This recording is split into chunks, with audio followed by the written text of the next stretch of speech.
जय हिंद साथियों, स्वागत है आप सभी का अपने इस YouTube चैनल ओम साई स्टडी 2.0 पर। साथियों चलिए हम लोग बायोलॉजी का रिवीजन कर रहे हैं, जिसमें आज आपका पार्ट 3 हो जाएगा। इसमें हम लोग आज ब्लड को देखेंगे और आगे चैप्टर को देखेंगे। तो अगर यदि आप चैनल पर नए हैं तो चैनल को सब्सक्राइब कर लीजिएगा और सेशन को दोस्तों के साथ शेयर कर दीजिए। टेलीग्राम चैनल से जुड़ जाइए, वहां जाके आप PDF को ले सकते हैं, क्योंकि उसका टेलीग्राम चैनल का लिंक आपको वीडियो के डिस्क्रिप्शन बॉक्स में दिया हुआ है। टेलीग्राम पे जाके उसका PDF लेके उसको एक दिन पहले याद कीजिए, उसके बाद फिर सेशन होने के बाद आप उसको चला के देखा कीजिएगा। चलिए बिना देरी किए हुए स्टार्ट करते हैं। बताइएगा कि आज हम लोग ब्लड देख रहे हैं, यानी कि रक्त। प्राकृतिक कोलाइड के रूप में कौन सा रहता है? रक्त रहता है। ठीक है। तरल संयोजी रूप में रक्त का पीएच मान कितना होता है? 7.4 होता है। यानी कि रक्त कैसा होता है, अम्लीय या क्षारीय? क्षारीय होता है। स्वस्थ मानव में रक्त कितना लीटर होता है? 5.5 लीटर। कुल भार का कितना प्रतिशत? 7%। ठीक है। उसके बाद रक्त का निर्माण भ्रूण अवस्था में कहाँ होता है? यकृत के मेसोडर्म। ठीक है। उसके बाद वयस्क मानव में रक्त का निर्माण कहाँ होता है? मज्जा में होता है। ठीक है। उसके बाद फिर बताइएगा कि रक्त यानी कि मृत्यु होने के बाद RBC कहाँ चला जाता है? स्प्लीन में चला जाता है। यानी कि बताइएगा कि यानी कि RBC का कब्रिस्तान किसे कहा जाता है? प्लीहा को कहा जाता है। ठीक है। उसके बाद बताइए रक्त परिसंचरण की खोज किसने की थी? हार्वे ने की थी। ठीक है। उसके बाद RBC में कौन सा तत्व नहीं पाया जाता है? लाइसोसोम नहीं पाया जाता है। ठीक है। RBC में लाइसोसोम नहीं पाया जाता है।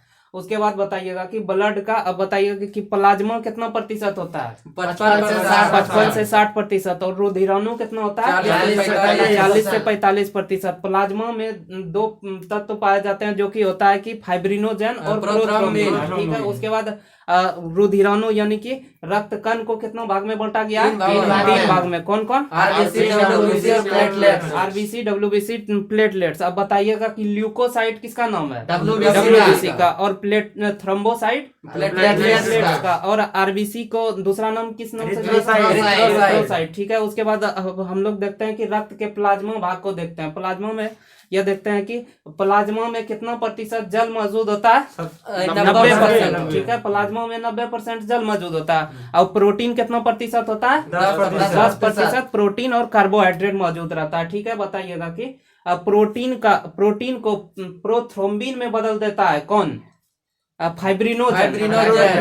प्रोटीन फाइब्रिनोजेन और प्रोथ्रोम्बिन होता है। ठीक है। उसके बाद में 2 होता है, फाइब्रिनोजेन और प्रोथ्रोम्बिन। यानी प्रोटीन में 2 होते हैं, जो कि फाइब्रिनोजेन और प्रोथ्रोम्बिन होते हैं। ठीक है। बताइएगा कि प्रोटीन रक्त को थक्का जमने में मदद करता है। ठीक है। उसके बाद बताइएगा कि सेरम क्या होता है? सेरम होता है कि जब प्लाज्मा से किसको निकाल देने के बाद सेरम सिर्फ बच जाता है, निकाल दिया जाता है। यानी फाइब्रिनोजेन नामक प्रोटीन को निकालने पर बचता है, वो उसे सेरम कहा जाता है। ठीक है। सेरम किस रंग का होता है? हल्के पीले रंग का होता है। ठीक है। बीमारियों की जांच किससे की जाती है? सेरम से की जाती है। ठीक है। बताइएगा कि अब देखते हैं रुधिराणु यानी कि कार्पसल्स।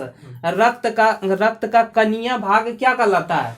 रुधिराणु, जिसमें कण होता है। उसके बाद बताइएगा कि यह कितने भाग में है? 3 भाग में। ठीक है। जिसमें हम लोग देख लिए थे RBC, WBC और प्लेटलेट्स। अब RBC को देखते हैं। RBC का फुल फॉर्म क्या होता है? Red blood corpuscles. उसके बाद बताइएगा कि रुधिराणु में यानी कि RBC में कितना रुधिराणु में कितना प्रतिशत RBC होता है? 99% होता है। ठीक है। उसके बाद बताइएगा कि RBC की कुल संख्या कितना होता है? 5 मिलियन 50 लाख होता है। ठीक है। उसके बाद बताइएगा कि क्या RBC में केंद्रक पाया जाता है? नहीं पाया जाता है। ठीक है। और लाइसोसोम भी RBC में नहीं पाया जाता है। ठीक है। उसके बाद बताइएगा कि RBC को अन्य नाम से किस नाम से जाना जाता है? एरिथ्रोसाइट। ठीक है। RBC का जीवन काल कितना होता है? 120 दिन होता है। और RBC का निर्माण कहाँ होता है? अस्थि मज्जा में। और वही भ्रूण अवस्था में कहाँ होता है?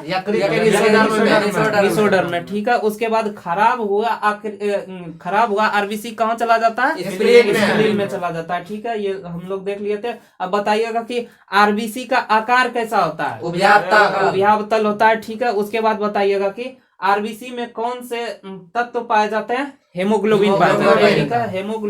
हेमोग्लोबिन के कारण ही रक्त का रंग कैसा होता है, लाल होता है। ठीक है, उसके बाद हेमोग्लोबिन में कौन सा धातु पाया जाता है, लोहा पाया जाता है। ठीक है, बिना ऑक्सीजन के हेमोग्लोबिन का रंग कैसा होता है, बैगनी रंग का होता है। ठीक है, उसके बाद बताइएगा हेमोग्लोबिन ऑक्सीजन तथा कार्बन डाइऑक्साइड का परिवहन करता है। ठीक है, उसके बाद बताइएगा कि पुरुष में हेमोग्लोबिन के 100 ml में कितना ग्राम होता है, 14 ग्राम। वही महिलाओं में 100 ml में कितना ग्राम होता है, 13 ग्राम हेमोग्लोबिन होता है। ठीक है, उसके बाद बताइएगा कि हेमोग्लोबिन की कमी के कारण कौन सा रोग हो जाता है, एनीमिया रोग हो जाता है। ठीक है, और अब अगला बताइएगा WBC। WBC का फुल फॉर्म क्या होता है, व्हाइट ब्लड कॉर्पसल। ठीक है, उसके बाद बताइएगा कि इसकी संख्या कितनी होती है रक्त में, 8,000 से 10,000। ठीक है, उसके बाद क्या इसमें केंद्रक पाया जाता है, पाया जाता है WBC में। ठीक है, अब WBC में हेमोग्लोबिन पाया जाता है, नहीं पाया जाता है। ठीक है, जिस कारण इसका रंग कैसा होता है, सफेद होता है WBC का रंग। ठीक है,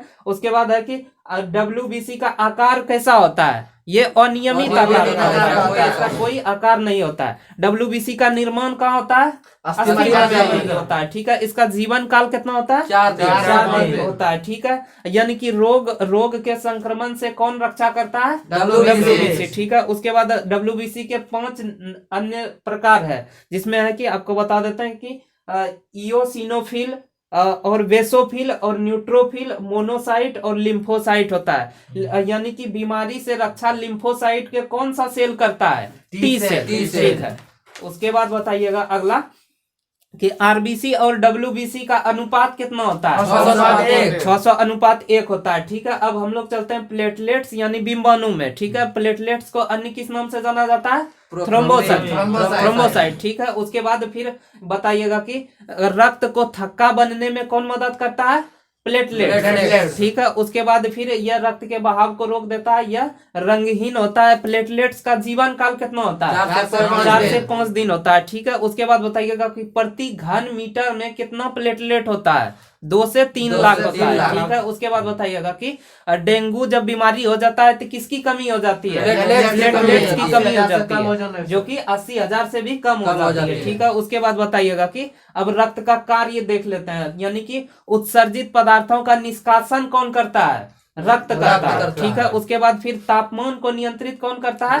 रक्त करता है। ठीक है, मलेरिया बुखार में कौन सा तंत्र प्रभावित हो जाता है, स्प्लीन यानी कि प्लीहा, यानी कि शरीर का तापमान इससे क्या होता है, गिर जाता है। ठीक है, उसके बाद बताइएगा कि अब हम लोग लसिका देख लेते हैं, यानी लिम्फ किस रंग का होता है, हल्के पीले रंग का होता है। क्या इसमें हेमोग्लोबिन पाया जाता है, नहीं पाया जाता है। ठीक है, उसके बाद शरीर में बहुत सारी लसिका ग्रंथि पाई जाती है, जिससे लसिका निकलते हैं और आगे प्रवाहित होते हैं। यानी कि कोई भी चीज हार्मोन सबको प्रवाहित होने के लिए एक रक्त था और एक लसिका था, तो वही अब दूसरा ये लसिका है। ठीक है, उसके बाद बताइएगा कि लसिका शरीर को संक्रमण से बचाती है, शरीर में अतिरिक्त जल को अवशोषित कर लेती है, ऑक्सीजन की अपेक्षा कार्बन डाइऑक्साइड अधिक होता है, घाव भरने में कौन मदद करता है, लसिका। ठीक है, यह रक्त में आरबीसी तथा प्लेटलेट्स के अंदर नहीं पाया जाता है, लसिका आरबीसी और प्लेटलेट्स में नहीं पाया जाता है। ठीक है, बताइएगा कि पोलियो की बीमारी में कौन सा अंग प्रभावित होता है, तंत्रिका तंत्र, यानी कि लसिका के कारण ही पोलियो होता है, जिसमें कि कौन सा अंग प्रभावित हो जाता है, तंत्रिका तंत्र। ठीक है, उसके बाद बताइएगा कि रक्त के स्कंदन के लिए कुछ अनिवार्य तत्व है। ठीक है, उसमें से बताइएगा कि विटामिन में किसकी जरूरत होती है, के, और वही अगर यदि रुधिराणु में पूछा जाए तो प्लेटलेट, थ्रोम्बोसाइट। ठीक है, ये उसी का नाम प्लेटलेट्स है। ठीक है, उसके बाद अगर यदि वही पूछा जाए कि रक्त के थक्का बनने में धातु में कौन सा आता है, कैल्शियम। ठीक है, उसके बाद बताइएगा कि और प्रोटीन में अगर यदि पूछा जाए तो फाइब्रिनोजन और प्रोथ्रोम्बिन नामक प्रोटीन होता है, जो कि रक्त को थक्का बनने में मदद करता है। ठीक है, उसके बाद बताइएगा कि हेमरेज यानी नसों का फटना किस विटामिन के कारण होता है, के की कमी के कारण होता है। ठीक है, उसके बाद बताइएगा कि रक्त के अंदर कौन सा प्रोटीन पाया जाता है जो कि रक्त को जमने नहीं देता है, हिपेरिन नामक प्रोटीन पाया जाता है। ठीक है, उसके बाद बताइएगा कि हीमोफीलिया रोग के बारे में देखते हैं कि इसमें क्या होता है, रक्त का थक्का नहीं बनता है। बताइएगा कि हीमोफीलिया एक कैसा रोग है, अनुवांशिक रोग है। ठीक है, उसके बाद ये सबसे पहले किसको हुआ था, ब्रिटेन की महारानी एलिजाबेथ को हुआ था। इसी कारण इसे हैंसन डिजीज भी कहा जाता है, यानी शाही रोग कहा जाता है। किसको, हीमोफीलिया को। इसमें क्या होता है, रक्त थक्का नहीं जमता है। ठीक है, उसके बाद बताइएगा, अब ब्लड ग्रुप देख लेते हैं हम लोग।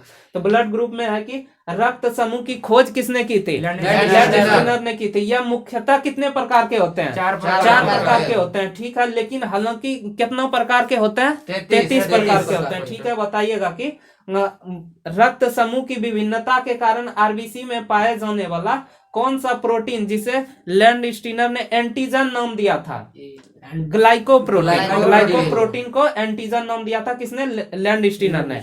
यानी किसके आधार पर ब्लड ग्रुप का निर्धारण होता है, एंटीजन के आधार पर होता है। ठीक है, इसे कितने भागों में बांटा गया, चार भागों में बांटा गया। अगर यदि मान लिया जाए जिसमें एंटीजन ए पाया जाता है उसका ब्लड ग्रुप क्या होगा, ए होगा। जिसमें एंटीजन बी पाया जाएगा उसका ब्लड ग्रुप बी होगा। जिसमें एंटीजन ए बी दोनों पाया जाएगा तो ए बी होगा। और जिसमें कोई एंटीजन नहीं पाया जाएगा उसका ब्लड ग्रुप ओ होगा। ठीक है, उसके बाद बताइएगा कि सर्वदाता ब्लड ग्रुप कौन होता है, ओ नेगेटिव। और सर्वग्राही ब्लड ग्रुप कौन होता है, ए बी पॉजिटिव होता है। ठीक है, उसके बाद फिर बताइएगा कि ब्लड बैंक में ब्लड को कितना डिग्री फ़ारेनहाइट पर रखा जाता है, 40 डिग्री फ़ारेनहाइट पर। बताइएगा कि एक व्यक्ति एक बार में कितना यूनिट रक्त को दान दे सकता है, एक यूनिट, यानी एक यूनिट में कितना ml होता है, 200 ml होता है। ठीक है, उसके बाद बताइएगा कि RH फैक्टर प्लस यानी पिता है और RH माइनस माता है। ठीक है, उससे जो बच्चा होगा, पहला बच्चा क्या हो जाता है, स्वस्थ रहता है। उसके बाद फिर दूसरा बच्चा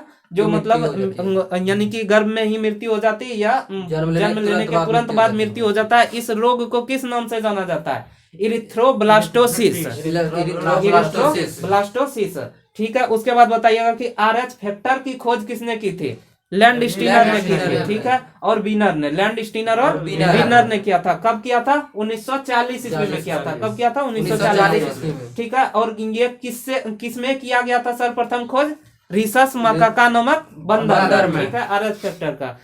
उसके बाद बताइएगा कि रक्त के प्लाज्मा में एक प्रकार के प्रोटीन पाया जाता है जिसे क्या कहा जाता है, एंटीबॉडी। प्लाज्मा में एंटीबॉडी, ठीक है, उधर रुधिराणु में हो गया था एंटीजन। ठीक है, एंटीबॉडी बीमारी से रक्षा करता है। ठीक है, जिसे अन्य किस नाम से जाना जाता है, लिम्फोसाइट के नाम से जाना जाता है। अब हम लोग देखते हैं उत्सर्जन तंत्र, यानी इसे इंग्लिश में एक्सक्रेटरी सिस्टम कहा जाता है। ठीक है, उत्सर्जन तंत्र में बताइएगा कि शरीर के अपशिष्ट पदार्थ यानी खराब पदार्थ को शरीर से बाहर निकालने की क्रिया को कौन से तंत्र करता है, उत्सर्जन तंत्र करता है। ठीक है, अंगों के वैसे समूह जो खराब पदार्थ को शरीर से बाहर निकालता है उसे कौन सा अंग कहा जाता है, उत्सर्जी अंग कहा जाता है। ठीक है, मानव में प्रमुख रूप से कौन कौन से उत्सर्जी अंग है, दो चार ठो का नाम बताइए। ठीक है, फेफड़ा है, आंत है, यकृत है, त्वचा है और वृक्क यानी किडनी है। बताइएगा कि कार्बन डाइऑक्साइड और ऑक्सीजन का यानी कि एक्सचेंज कौन सा अंग करता है, फेफड़ा करता है। ठीक है, उसके बाद बताइएगा कि अमोनिया जैसे खतरनाक पदार्थ को यूरिया जैसे कम खतरनाक पदार्थ में कौन बदल देता है, किडनी यानी कि यकृत बदल देता है। ठीक है, हाँ ब्रिक होगा। ठीक है, उसके बाद बताइएगा कि त्वचा पसीना तथा सीबम का उत्सर्जन करता है, यह भी एक उत्सर्जी अंग है। अब हम लोग ब्रिक के बारे में डिटेल से देख लेते हैं। ब्रिक यानी किडनी।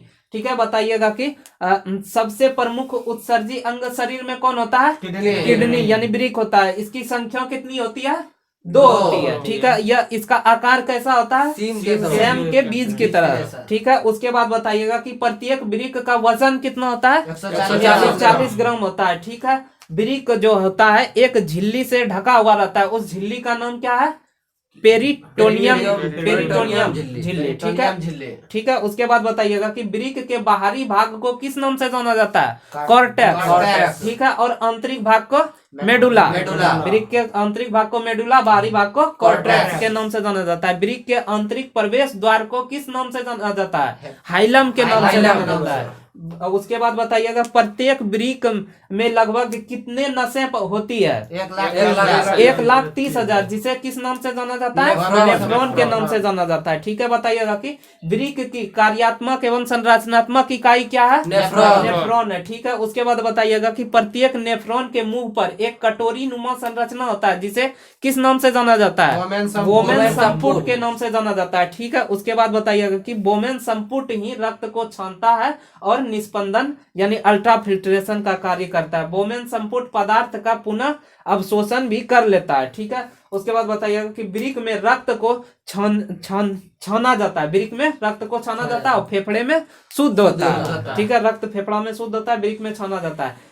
यानी कि इस छानने की क्रिया को किस नाम से जाना जाता है? डायलिसिस यानी अपोहन के नाम से जाना जाता है। अपोहन की क्रिया किस विधि के द्वारा होता है? परासरण विधि के द्वारा यानी ऑस्मोसिस मेथड के द्वारा होता है। ठीक है, अब बताइएगा कि वैसे जीव जो उत्सर्जन में अमोनिया को निकालते हैं वह कौन से जीव होते हैं? अमोनियोटेलिक।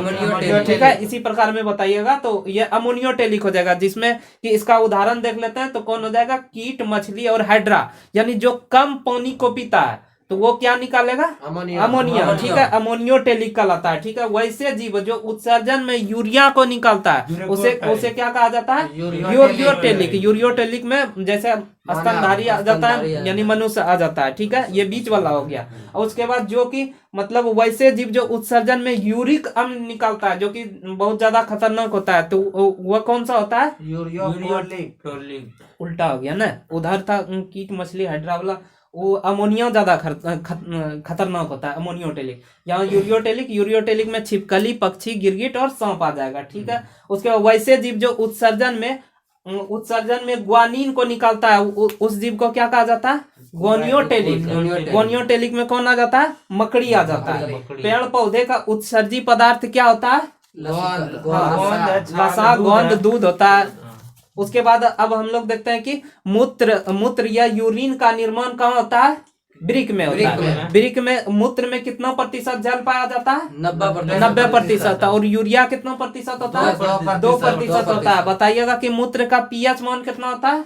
6 होता है। मूत्र का पीएच मान 6 होता है। ठीक है, मूत्र अम्लीय होता है। ठीक है, अब मूत्र का रंग पीला किसके कारण होता है? यूरोक्रोम के कारण होता है। ठीक है, जबकि मल का पीला रंग किसके कारण होता है? बिलिरुबिन के कारण होता है। ठीक है, उसके बाद बताइए वृक्क अपशिष्ट पदार्थों का उत्सर्जन किसके माध्यम से करता है? मूत्र के माध्यम से करता है। ठीक है, उसके बाद वृक्क जहरीले पदार्थों के प्रभाव को निष्क्रिय कर देता है। वृक्क में पाया जाने वाला पथरी किसका बना होता है? कैल्शियम ऑक्सलेट का बना होता है। इस प्रकार हम लोग का एक्सक्रेटरी सिस्टम खत्म हो गया। अब हम लोग नर्वस सिस्टम यानी कि तंत्रिका तंत्र में चलते हैं। बताइएगा कि शरीर का वह अंग जो सोचने, समझने तथा सूचनाओं का आदान प्रदान करने में मदद करता है वह कौन सा तंत्र कहलाता है? तंत्रिका तंत्र। ठीक है, तंत्रिका तंत्र का मुख्य भाग कौन कौन सा होता है? मस्तिष्क और मेरुरज्जु यानी स्पाइनल कॉर्ड होता है। ठीक है, बताइएगा कि मस्तिष्क का वजन कितना होता है? 13.5 से 1400 ग्राम। ठीक है, उसके बाद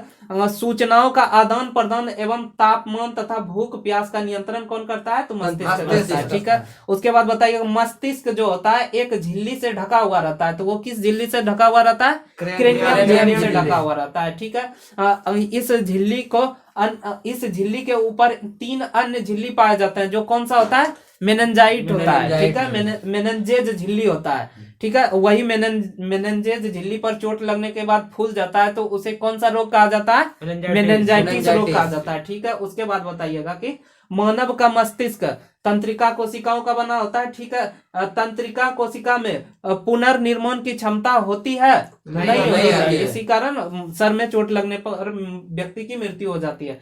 तंत्रिका कोशिका यानी कि कौन सी कोशिका सबसे लंबी होती है? तंत्रिका कोशिका। ठीक है, जन्म के बाद तंत्रिका कोशिका में कोई विभाजन होता है? नहीं होता है। ठीक है, उसके बाद बताइएगा कि यानी कि तंत्रिका कोशिका, सेंट्रोसोम तंत्रिका कोशिका में नहीं पाया जाता है, जो कि सेंट्रोसोम का कार्य क्या है, कोशिका का विभाजन करना। ठीक है, उसके बाद बताइएगा तंत्रिका तंतु यानी नस को किस नाम से जाना जाता है, साइनेप्स के नाम से जाना जाता है। ठीक है, साइनेप्स का अंतिम छोर पर गोल संरचना होता है, जिसे किस नाम से जाना जाता है, एक्सॉन के नाम से जाना जाता है। ठीक है, एक एक्सॉन दूसरे एक्सॉन को आवेश का संचरण करता है, अर्थात तंत्रिका में आवेश संचरण के लिए किस तत्व की आवश्यकता होती है, सोडियम की आवश्यकता होती है। यानी तंत्रिका तंत्र की इकाई क्या होता है, न्यूरॉन। ठीक है, उसके बाद ब्रेन का मुख्यतः कितने पार्ट होते हैं, 3 पार्ट होते हैं। कौन कौन होता है, अग्र मस्तिष्क, ठीक है, अग्र मस्तिष्क, मध्य मस्तिष्क और पश्च मस्तिष्क। ठीक है, अग्र मस्तिष्क के 3 पार्ट होते हैं। कौन कौन होते हैं, सेरिब्रम, थैलेमस, हाइपोथैलेमस। ठीक है, उसके बाद मध्य मस्तिष्क का 2 पार्ट होता है, कार्पोरा, सेरिब्रल, पेंडिकल।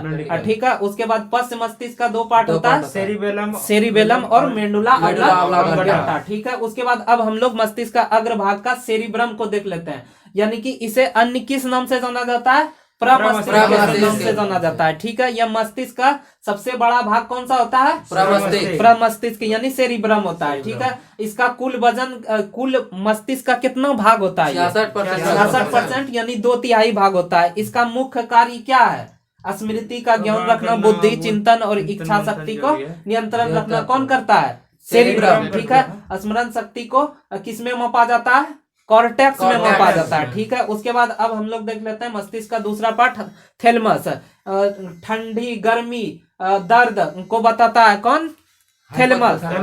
ठीक है, यानी कि बाहरी वातावरण का ज्ञान कराता है कौन, थैलेमस। ठीक है, अब हाइपोथैलेमस देखते हैं, यानी कि पीयूष ग्रंथि के समीप कौन सा ग्रंथि पाया जाता है, हाइपोथैलेमस पाया जाता है। ठीक है, अंतःस्रावी ग्रंथियों से होने वाले स्राव यानी बहाव को नियंत्रण कौन करता है, हाइपोथैलेमस। ठीक है, यानी तापमान नियंत्रण ग्रंथि के नाम से किसे जाना जाता है, हाइपोथैलेमस को जाना जाता है। ठीक है, यानी आंतरिक वाला हाइपोथैलेमस, आंतरिक वाला तापमान को हाइपोथैलेमस और बाहरी वाला तापमान को थैलेमस। ठीक है, उसके बाद बताइएगा, यानी कि शरीर के अंदर रक्तचाप, तापमान, भूख, प्यास, प्रेम, घृणा, गुस्सा, नींद को कौन कंट्रोल करता है, हाइपोथैलेमस। ठीक है, आंतरिक तापमान को नियंत्रित कौन करता है, हाइपोथैलेमस। ठीक है, जब शरीर के अंदर का तापमान बढ़ता है तो पसीना निकलने पर आदेश कौन देता है, हाइपोथैलेमस ही देता है। ठीक है, उसके बाद बताइएगा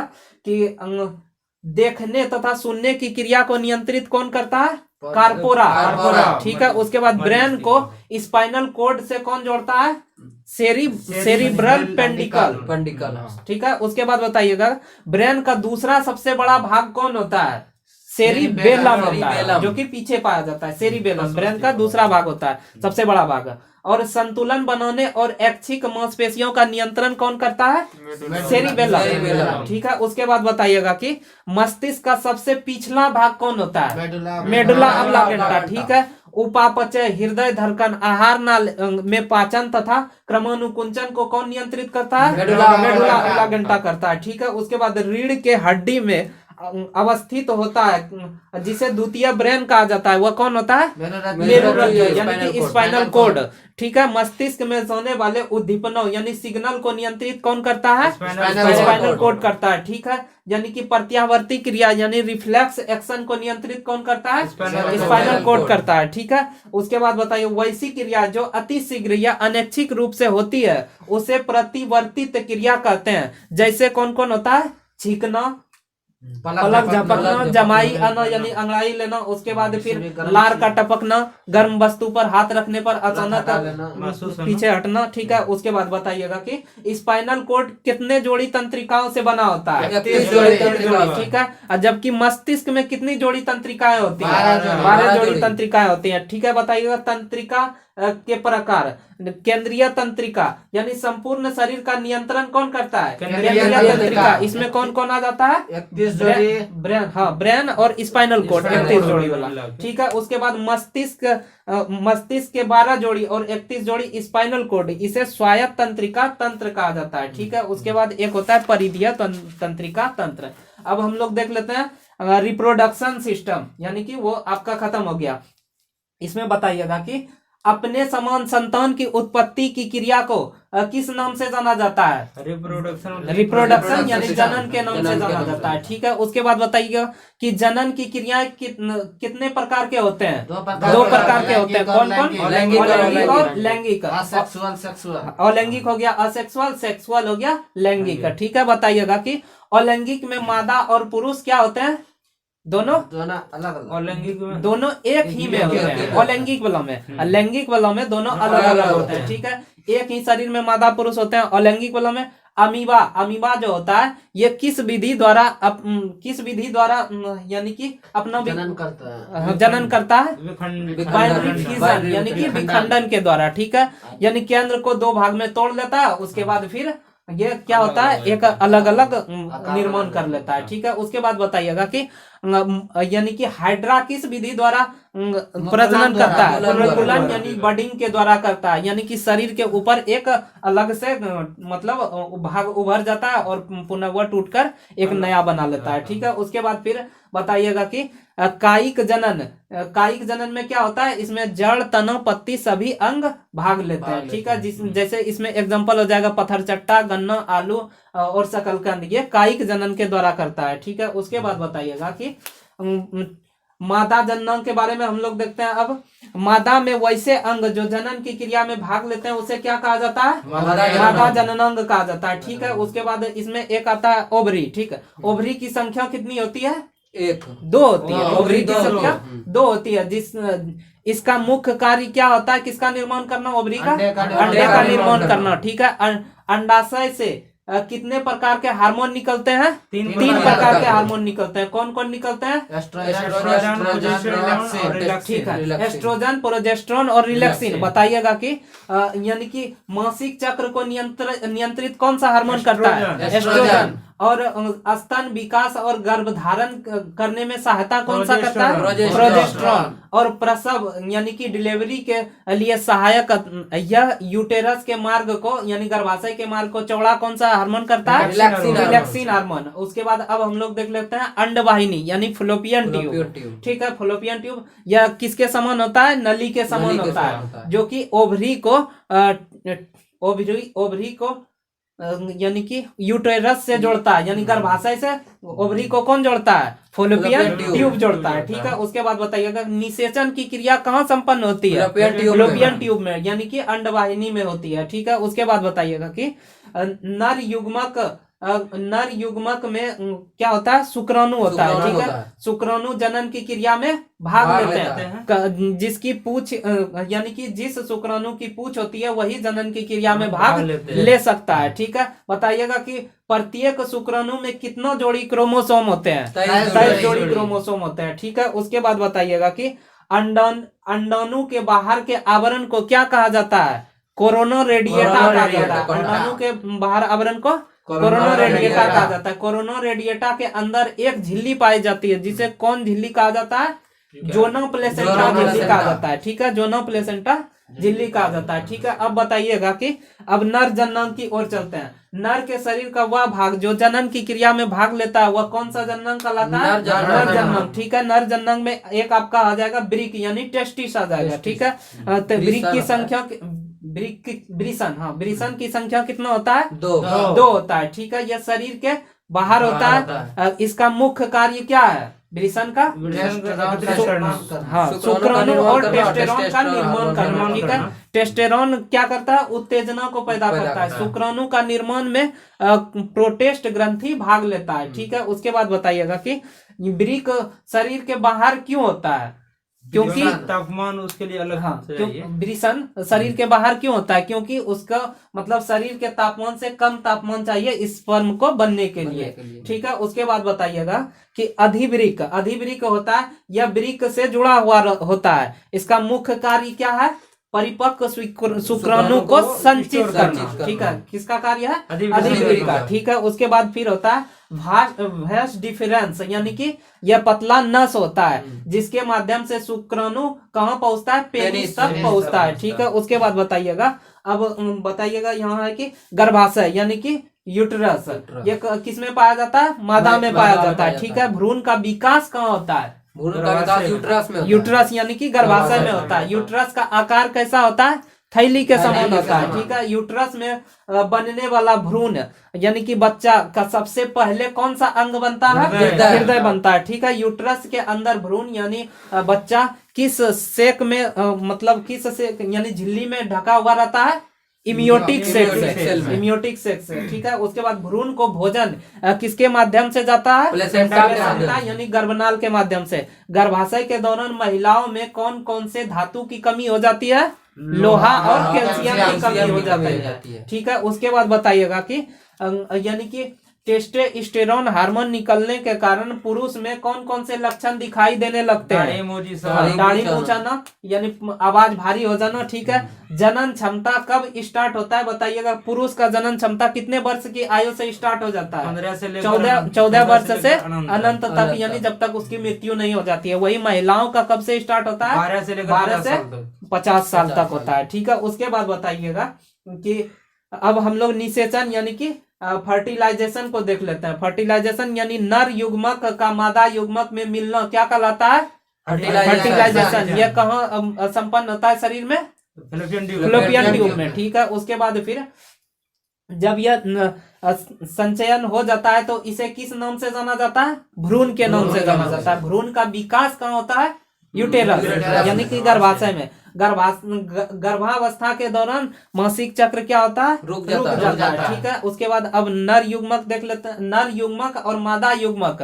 नर युग्मक का स्पर्म, मादा युग्मक का ओवरी मिलकर यानी ओभम मिलकर किसका निर्माण करता है? जायगोट यानी कि युग्मनज का। युग्मनज थोड़ा सा बड़ा होके क्या बनता है? भ्रूण यानी एम्ब्रियो। उसके बाद फिर बड़ा होके क्या बनता है? शिशु यानी कि बच्चा बनता है, ठीक है। और जुड़वा बच्चा तब होते हैं जब एक शुक्राणु 2 अंडाणु से निषेचन कर लेता है, तब क्या होता है? जुड़वा बच्चा होता है। अब देखिए कि ट्विंस यानी ट्विंस बेबी जुड़वा बच्चा कैसे होता है? यानी पहचान के आधार पर आइडेंटिटी दोनों का सेम हो जाएगा। कब? जब एक ओवम एक स्पर्म से मिलकर भ्रूण बनेगा, उसके बाद फिर 2 भाग में टूट जाएगा, तब उसका आइडेंटिटी भी मैच करने लगता है, यानी कि एक ही शकल का 2 बच्चा। हाँ, एक ही शकल का हो जाएगा। और उसके बाद फिर यानी कि यह बहुत कम ही पाया जाता है, जो कि 1/3 पाया जाता है, ठीक है। उसके बाद बताइएगा कि अब कि परखनली शिशु के बारे में हम लोग देख लेते हैं। परखनली शिशु जब निषेचन की क्रिया शरीर के अंदर न कराकर परखनली में कराई जाती है तो इससे किस शिशु का निर्माण होता है? परखनली शिशु का निर्माण होता है। और बताइएगा कि जब कोई महिला एक दूसरे के बच्चे को अपने गर्भ में पालती है तो वह कौन सा मदर कहलाती है? सेरोगेट मदर कहलाती है, ठीक है। उसके बाद बताइएगा कि पुरुष के नसबंदी को किस नाम से जाना जाता है? वेसेक्टोमी यानी कि वास्ट डिफरेंस, उसका नस को कट कर दिया तो वेसेक्टोमी, ठीक है। उसके बाद फिर और महिला के नसबंदी को किस नाम से जाना जाता है? ट्यूबेक्टोमी के नाम से जाना जाता है, यानी कि फैलोपियन ट्यूब को काट दिया जाता है। उसके बाद बताइएगा जब पूरा यूट्रस यानी काट कर बाहर निकाल दिया जाता है तो इसे किस नाम से जाना जाता है? हिस्टेरोटोमी, ठीक है। उसके बाद किसी भ्रूण का लिंग का पता कि वह लड़का है कि लड़की, इसकी जांच के लिए क्या करते हैं? इम्यूनोसेप्टोसिस प्रयोग करते हैं, ठीक। अब हम लोग देखते हैं सेंस ऑर्गन यानी ज्ञानेंद्रियां, ठीक है। शरीर के वैसे अंग जो बाहरी वातावरण का ज्ञान कराता है वह क्या कहलाता है? ज्ञानेंद्रिया। ज्ञानेंद्रियों की संख्या कितनी है? 5 है। कौन कौन है? आँख, कान, नाक, त्वचा, ठीक है। आँख, कान, नाक, जीभ, त्वचा, ठीक है। अब आँख हम लोग आई के बारे में देखते हैं। मानव आँख जो होता है किस लेंस का बना होता है? उत्तल लेंस का बना होता है, ठीक है। और उसके बाद बताइएगा कि आँखों का लेंस उत्तल लेंस का होता है जब लेंस पर मांसपेशियां पतली परत छा जाती है तो उसे किस बीमारी के नाम से जाना जाता है? मोतियाबिंद के नाम से। आँखों के ऊपरी भाग पर पतली पारदर्शी परत होती है जिसे किस नाम से जाना जाता है? कॉर्निया के नाम से जाना जाता है। नेत्र दान के समय कौन सा पार्ट दान किया जाता है? कॉर्निया का दान किया जाता है। यह रक्त के संपर्क में नहीं रहता है, ठीक है। उसके बाद बताइएगा कि आंखों का पिछला भाग क्या कहलाता है? रेटिना, ठीक है। प्रतिबिंब, रेटिना या दृष्टि पटल, प्रतिबिंब का निर्माण कहाँ होता है? रेटिना पर होता है। रेटिना पर बना प्रतिबिंब कैसा होता है? वास्तविक उल्टा और छोटा। वास्तविक छोटा और उल्टा होता है, ठीक है। उसके बाद हम लोग परितारिका यानी आइरिस देखते हैं। आंखों में जाने वाले प्रकाश की मात्रा को नियंत्रण कौन करता है? आइरिस। आइरिस करता है। अत्यधिक तीव्र प्रकाश आने पर यह क्या होता है? सिकुड़ जाता है। और कम प्रकाश आने पर स्वतः जाता है। ठीक है, उसके बाद अब स्क्लेरा हम लोग देखते हैं, आंखों का बाहर दिखने वाला सफेद भाग क्या कहलाता है? स्क्लेरा। ठीक है, रेटिना के पीछे प्रकाश तंतु यानी कि ऑप्टिकल नर्व निकली रहती है जो दृष्टि को मस्तिष्क के कहां तक पहुंचाता है? कार्पोरा तक ले जाता है। ठीक है, उसके बाद प्रकाशिक तंतु कितने प्रकार के होते हैं? 2 प्रकार के होते हैं। कौन कौन होते हैं? रोड और कौन सेल। ठीक है, रोड सेल और कौन सेल। ठीक है, तंतु रंगों का आभास कराता है। कौन सा? कौन सेल। ठीक है, उसके बाद फिर जो कि मतलब ब्लैक एंड व्हाइट यानी कि अंधेरा और प्रकाश का अनुभव कराता है, वह कौन सा होता है? रॉड सेल होता है। ठीक है, उसके बाद बताइएगा कि आंखों में कौन सी ग्रंथि पाई जाती है जिसके कारण आंसू आता है? लैक्रिमल ग्रंथि होता है। ठीक है, उसके बाद बताइएगा कि आंखों में लाइसोजाइम नामक एंजाइम पाया जाता है जो कि कीटाणु को नष्ट करने में सहायक होता है। ठीक है, आंख पर कितना सेकंड तक प्रभाव रहता है किसी भी फिगर का? 1/10 सेकंड तक। ठीक है, कुछ जानवरों के आंखें जो होता है वह चमकीला दिखाई देता है, किसके कारण? हाँ, टिपिटम लूसिडम। ठीक है, उसके बाद जिस कारण आंखें रात में क्या होता है? चमकता है। ठीक है, इस द्रव्य में कौन सा धातु पाया जाता है? जिंक पाया जाता है। ठीक है, उसके बाद बताइएगा कि रतौंधी का इलाज के लिए किसका प्रयोग किया जाता है? रेडोप्सिन का प्रयोग किया जाता है। ठीक है, उसके बाद डाल्टोनिज्म या प्रोटोनोपिया नामक बीमारी में क्या होता है? लाल और हरा रंग पहचानने में समाप्त हो जाता है, यानी कि वह क्षमता खो देता है। ठीक है, वर्णदाता यानी कलर ब्लाइंडनेस नामक बीमारी में लाल और हरा रंग में पहचान नहीं कर पाता है। ठीक है, उसके बाद बताइएगा कि इनर पार्ट देख लेते हैं, आंख का आंतरिक भाग देख लेते हैं। आंख जो होता है किस लेंस का बना होता है? उत्तल लेंस का। कितने मांसपेशी से ये लेंस जुड़ा होता है? 6 मांसपेशी। ठीक है, इसे कौन सा मांसपेशी कहते हैं? सिलियरी मसल्स या मांसपेशी कहा जाता है। ठीक है, बताइएगा कि प्रकाश को रेटिना पर फोकस करता है कौन? लेंस करता है। ठीक है, अगर यदि सिलियरी मसल्स यानी कि लेंस का समायोजन होता है यानी कि मोटा हो जाता है तो वस्तु कैसा दिखाई देगा? छोटा दिखाई देगा। यानी पास की वस्तु को देखने के लिए सिलियरी मसल्स क्या होता है? अपने आप को सिकुड़ लेता है। ठीक है, और दूर की वस्तु देखने के लिए फैल जाता है। ठीक है, उसके बाद बताइएगा कोराइड यानी कि रक्त पटल, इसका कार्य क्या है? ब्लड सप्लाई करना कहाँ तक? रेटिना तक, यानी आंख में भी तो ब्लड चाहिए, तो ये कौन करता है? रक्त पटल करता है। ठीक है, उसके बाद लेंस की रक्षा कौन करता है? नेत्रोदक यानी कि एक्वस ह्यूमरस ये लेंस की रक्षा करता है, जो कि कहाँ होता है? आइरिस और लेंस के बीच भरा हुआ द्रव्य होता है। और वही विट्रस ह्यूमरस यानी नेत्र कचाव की कहाँ होता है? रेटिना की रक्षा करता है। यह लेंस और रेटिना के बीच में भरा हुआ रहता है। ठीक है, उसके बाद बताइएगा शरीर के हिसाब से हम आंख देख लेते हैं हम लोग, यानी कि शाकाहारी का आंख कहाँ होता है? साइड में होता है, क्योंकि उसे मतलब खतरा आने पर वह पहले ही उसको देख लेता है। उसके बाद हाथी का जो आंख होता है शरीर के हिसाब से छोटा होता है, और हिरन का आंख जो होता है शरीर के हिसाब से बड़ा होता है, और चींटी का आंख जो होता है सिर के ऊपर होता है। ठीक है, उसके बाद बताइएगा रेटिना पर प्रतिबिंब कैसा बनता है? वास्तविक उल्टा और छोटा बनता है। ठीक है, उसके बाद हम लोग देख लेते हैं कि येलो स्पॉट यानी कि उसे मेकुला कहा जाता है। रेटिना के बीच वाला भाग को क्या कहा जाता है? मेकुला यानी येलो स्पॉट कहा जाता है। ठीक है, उस पे फिगर जो होता है बहुत सटीक बनता है। ठीक है, उसके बाद एक होता है फोबिया सेट्रालिस जो होता है वह मेकुला के भी बीच में पाया जाता है, जिसके कारण शिकारी जो है अपना शिकार जो करता है तो वही आंख के उसी पार्ट से यानी कि फोबिया सेट्रालिस के द्वारा ही देख कर करता है। ठीक है, उसके बाद बताइएगा कि अब हम लोग देख लेते हैं आंख और कैमरा में संबंध देख लेते हैं। बताइएगा कि फिल्म या रील के समान आंख में क्या होता है? रेटिना। ठीक है, और डायफ्राम कैमरा में जो होता है यहाँ आंख में क्या होता है? आइरिस होता है। और उसके बाद कैमरा में अपर्चर जो होता है यहाँ आंख में क्या होता है? प्यूपिल होता है। और कैमरा में लेंस जो होता है आंख में क्या होता है? यहाँ भी लेंस ही होता है। ठीक है, अब एक होता है ब्लाइंड स्पॉट यानी अंध बिंदु ऐसा जगह होता है जहाँ की मतलब ऑप्टिकल नर्व जो मस्तिष्क से आके रेटिना पर जिस जगह जुड़ता है उस जगह क्या बन जाता है, ब्लैक स्पॉट बन जाता है, ठीक है, यानी ब्लाइंड स्पॉट बन जाता है, वहां कोई फिगर का निर्माण नहीं होता है, ठीक है। उसके बाद बताइएगा, सेंस ऑर्गन अभी खत्म नहीं हुआ है, ठीक है। बताइएगा कि एडोल्फ इग्नाफिस नामक विद्वान ने कॉन्टैक्ट लेंस की खोज की थी। लेंस आंखों में बाहर से फिट किया जाता है, ठीक है, जिसके कारण चश्मा पहनना मतलब कि अब चश्मा पहनने की आवश्यकता नहीं होती है। बताइएगा अब कान के बारे में हम लोग देख लेते हैं। कान का मुख्य कार्य क्या है, संतुलन बनाए रखना, ठीक है। कान का मुख्य कार्य पूछा जाए संतुलन बनाए रखना। द्वितीय कार्य इसका क्या है, सुनना है, ठीक है। बाहरी भाग कर्ण पल्लव कहलाता है, ठीक है। यह उपास्थि का बना होता है, यह एक अवशेषी अंग है। कौन, पिन्ना, ठीक है, कान का पिन्ना।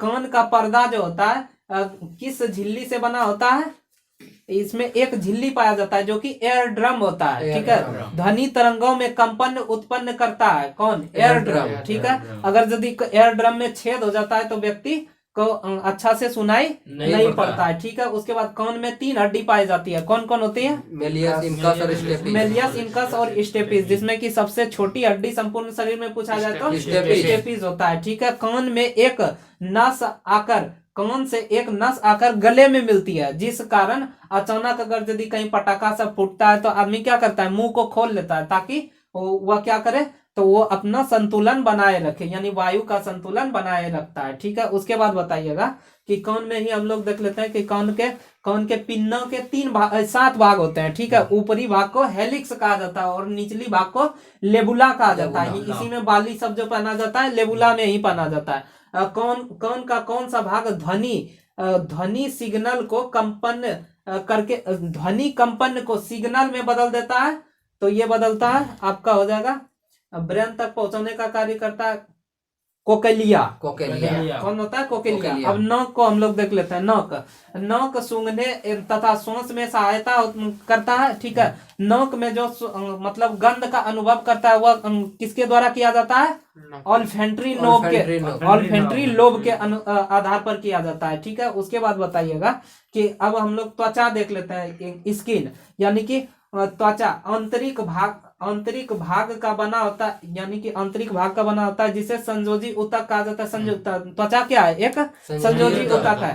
त्वचा का जीवन काल कितना होता है, 28 दिन होता है, यह 4 सप्ताह होता है। इसकी मोटाई कितना होता है, 0.5 से 2 mm तक होता है, ठीक है। इसका कितना परत होता है, टोटल त्वचा का 7 परत होता है। कितना परत, 7 परत, ठीक है। उसके बाद बताइएगा कि त्वचा शरीर का, यानी पूछा जाए शरीर का सबसे बड़ा अंग कौन होता है, त्वचा होता है, ठीक है। त्वचा के अध्ययन को किस नाम से जाना जाता है, डर्मेटोलॉजी। त्वचा के मुख्यतः कितने परत होते हैं, 2 परत मुख्यतः पूछा गया, 2 परत है, ठीक है। बाहरी परत में 5 परत होता है, ठीक है। और उसके बाद बाहरी परत को किस नाम से जाना जाता है, इपीडर्मिस। हाँ, इपीडर्मिस, जिसे अधिचर्म कहा जाता है। और आंतरिक परत को किस नाम से जाना जाता है, डर्मिस, जिसे चर्म कहा जाता है। आंतरिक परत में 2 परत होता है, इस प्रकार 7 परत हो जाता है।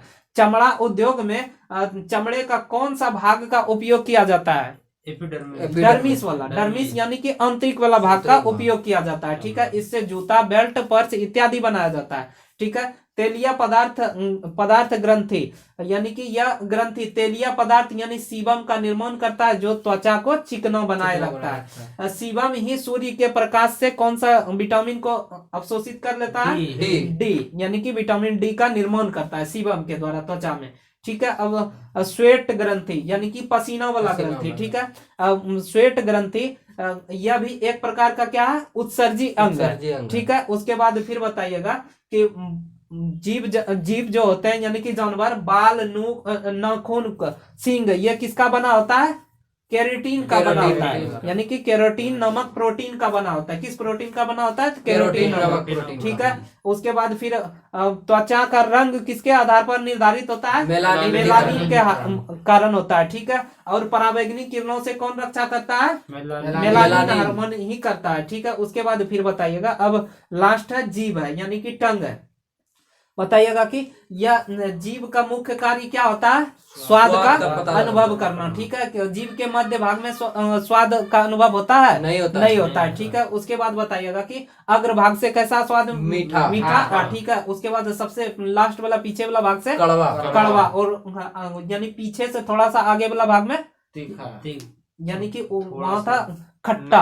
खट्टा। हाँ, ठीक है, उसके बाद फिर आगे वाला भाग में नमकीन नमकीन। था। ठीक है, उसके बाद फिर बताइएगा शरीर के वैसे अंग जो बाहरी वातावरण का ज्ञान कराते हैं उसे किस नाम से जाना जाता है? ज्ञानेंद्रियों के नाम से जाना जाता है। इसकी संख्या कितना हम लोग देख लिए? 5 देख लिए। ठीक है, उसके बाद इस प्रकार आज हम लोग का यहीं तक रखते हैं। अगर यदि आपको वीडियो अच्छा लगे तो लाइक कर दीजिएगा और सेशन को दोस्तों के साथ शेयर कर दीजिएगा, चैनल को सब्सक्राइब कर दीजिएगा। कल फिर मिलेंगे अगले वीडियो।